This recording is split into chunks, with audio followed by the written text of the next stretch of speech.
আসসালামু আলাইকুম সবাইকে। প্রেম নামের অপবাদ গল্পের 24 নম্বর পার্ট। তো বেশি কথা না বলে চলুন গল্প শুরু করা যাক। শুভ বলল, রিক্সার জন্য দাঁড়িয়ে আছো বুঝি?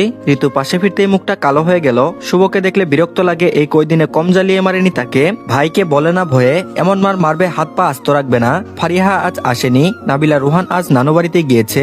সেদিন মাহিনের সাথে ঝগড়া করে ব্রেকআপ করে নিল, কারণ কি ছিল বলেনি নাবিলা। তাই আজ ভোরের ট্রেনে কুমিল্লায় গেল রুহান আর নাবিলা। ঋষি চলে গেছে বাইকে করে, ঋতুকে বলেছে রিক্সা ঠিক করে তারপর যাবে। ঋতু না করলো, সে পারবে, কিন্তু আজ যেন সব রিক্সার ধর্মঘট করলো, কোনো হদিশ নেই। এমন ব্যবসা গরমে দাঁড়িয়ে থেকে যতটা কষ্ট হচ্ছে তার চেয়ে বেশি কষ্ট হচ্ছে শুভকে দেখে। শুভর 32 পাটি দাঁতের হাসি দেখে আরো প্রতিপত্তি জ্বলে যাচ্ছে ঋতুর।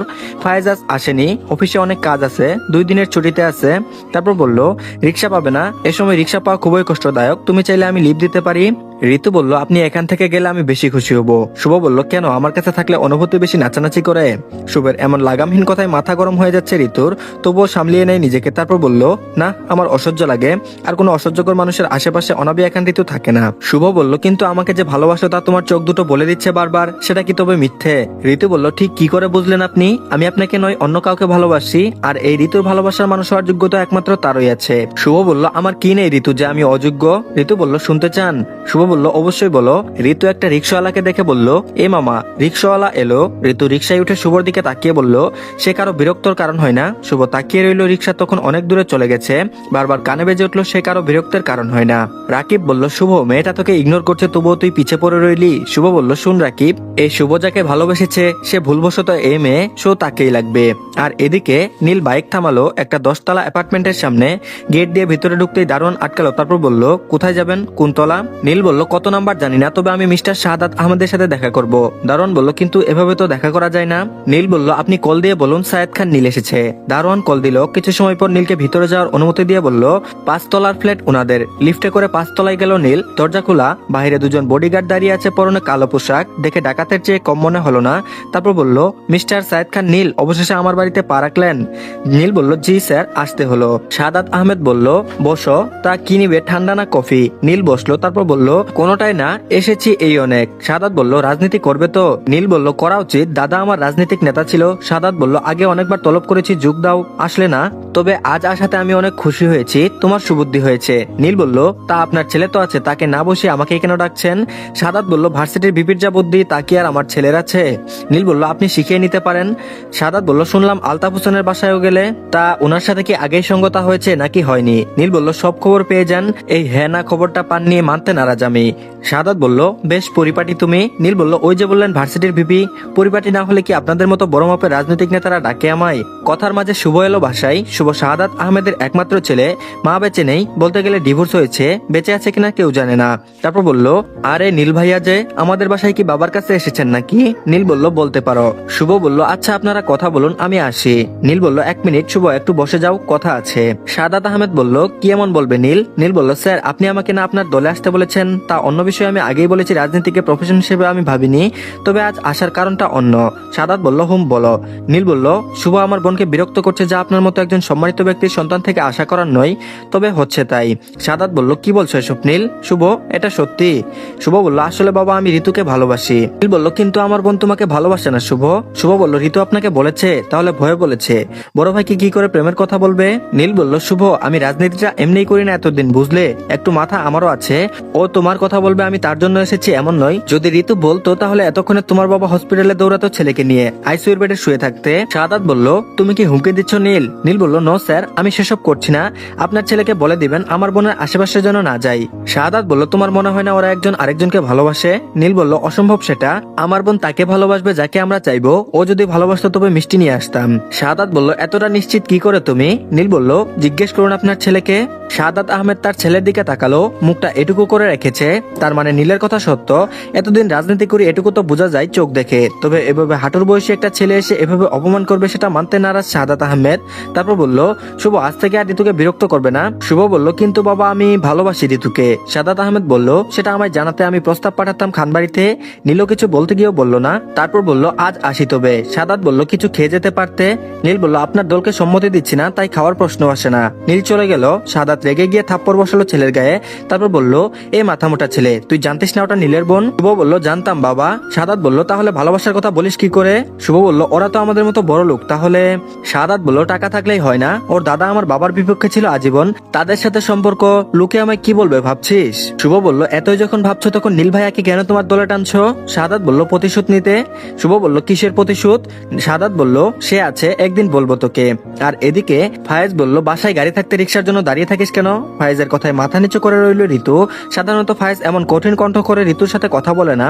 এর আগে একদিন বলেছে, সেদিন নবীনবরণ অনুষ্ঠান ছিল, আসতে দেরি হওয়া, কিন্তু আজ কি এমন হলো যে তাকে বকছে? তারপর বলল আর রাস্তাঘাটে ছেলেদের সাথে এত কথা কিসের? ঋতু বলল আমি। ফায়েজ বলল এটাই লাস্ট টাইম, অচেনা কারোর সাথে কথা বলতে দেখলে মেরে ফেলবো তোকে, আর বাড়ির গাড়িতে যাওয়া আসা করবি। ঋতু বলল আমার গাড়িতে চলাচল করতে ভালো লাগে না। ঋতুর কথায় ফায়েজের রাগ দ্বিগুণ হলো, ইচ্ছে করলো গলা চেপে ধরতে, কিন্তু ফায়েজ অপারক। ঋতু বলল গাড়িতে দম বন্ধ লাগে, আমার রিক্সা আর বাইকে চড়তে ভালো লাগে ফায়েজ ভাই। ফায়েজ নিচে নেমে এলো, ঋতু একাই ছাদে দাঁড়িয়ে আছে। আর এদিকে জেরিনের চাকরি হয়েছে, আজ থেকে সে উজ্জ্বলের পিএ পদে জয়েন করবে। বাসায় কল দিয়ে জানিয়ে দিল রুবি থেকে অনুমতি নিয়ে আজ বাপের বাড়িতে যাবে, কাল আসবে।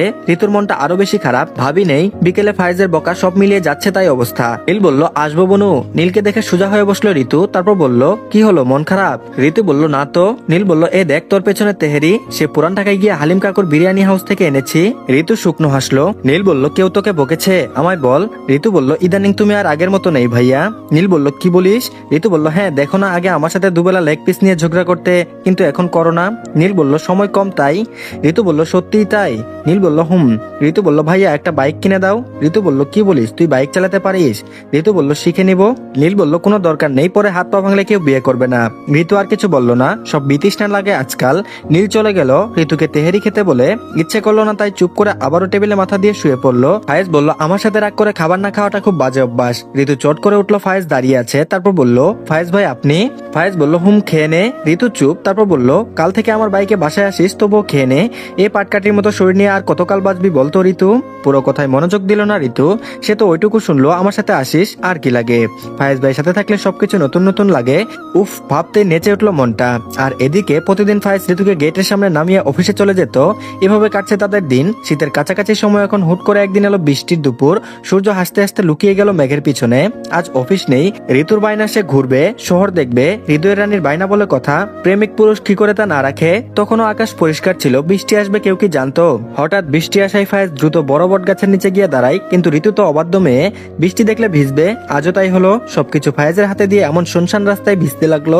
এতক্ষণ যা একটু দুটো গাড়ি ছিল এখন তাও আর নেই। ফায়েজ তার হৃদয় রানীর দিকে তাকিয়ে রইল। এরকম কোন এক বৃষ্টির দিনে ঋতুর প্রেমে পড়েছে। আজও মনে আছে 2 বছর আগের কথা।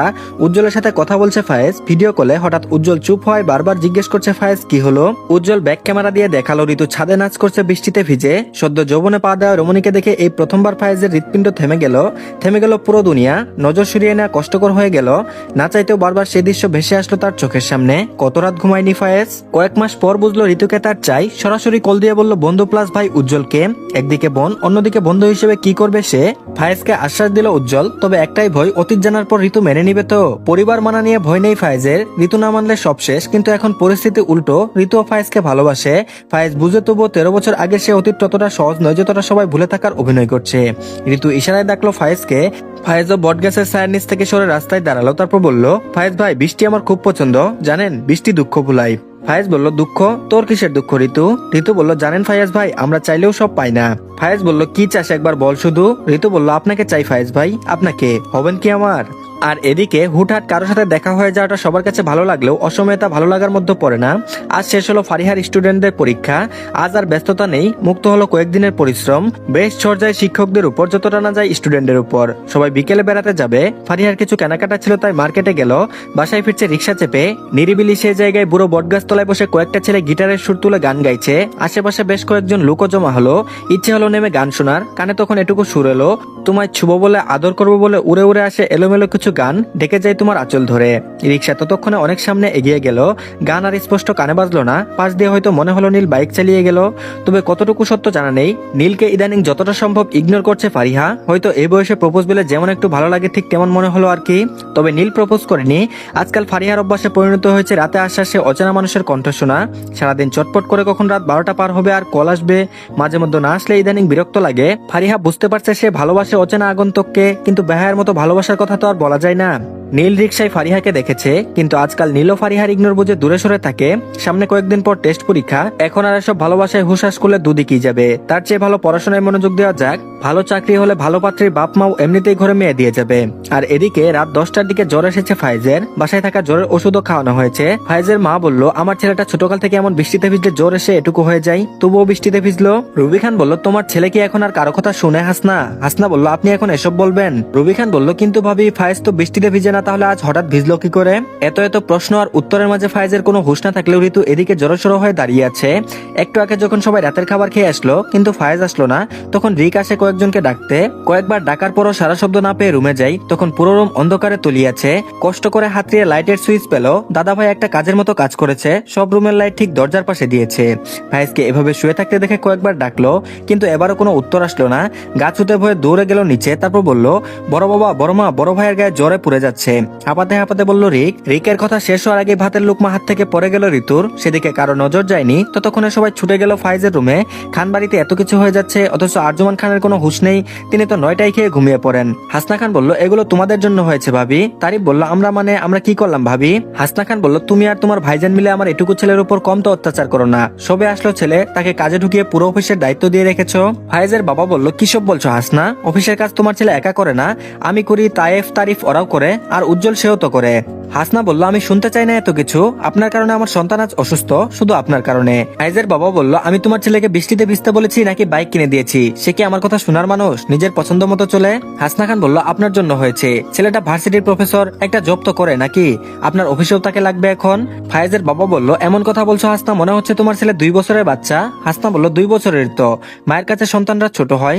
ফায়েজের বাবা বলল, আজ বউ আনলে কাল তোমাকে দাদি বানিয়ে দিবে। স্বামীর কথায় হাসনা কান দিয়ে ধোয়া বের হচ্ছে।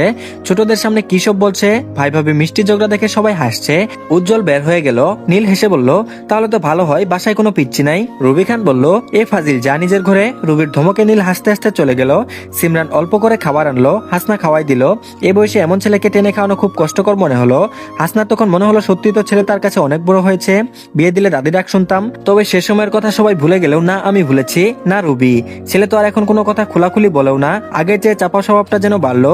কিন্তু আম্মা তো আর ভাবতে পারলো না। ওষুধ খাওয়ায় সবাই নিজের মতো চলে গেল। হাসনা থাকতে চাইলেও তৌফিক দেয়নি। তিনি জানে তার স্ত্রী জেগে থাকবে, ঘুমাবে না। পরে ছেলেকে সেবা করবে নাকি মাকে, এটা পুরোই হাসপাতাল হয়ে যাবে। জোর করে নিয়ে গেল। সবাই চলে গেল। আজ আর কারো খাওয়া হলো না। তারপর বলল, ঋতু খাবি? ঋতু বলল, না আম্মু। রুবি খান বলল, রুমে খাবার দিয়ে যাব। ঋতু বলল, না আম্মু, খিদে লাগলে খেয়ে নিব। রুবি চলে গেল। আজকাল ঋতুর হাবভাব ভালো লাগে না। ফায়েজ কি তা বুঝে না? তবে মেয়েটা আঘাত পাক তা কখনো রুবি চায় না।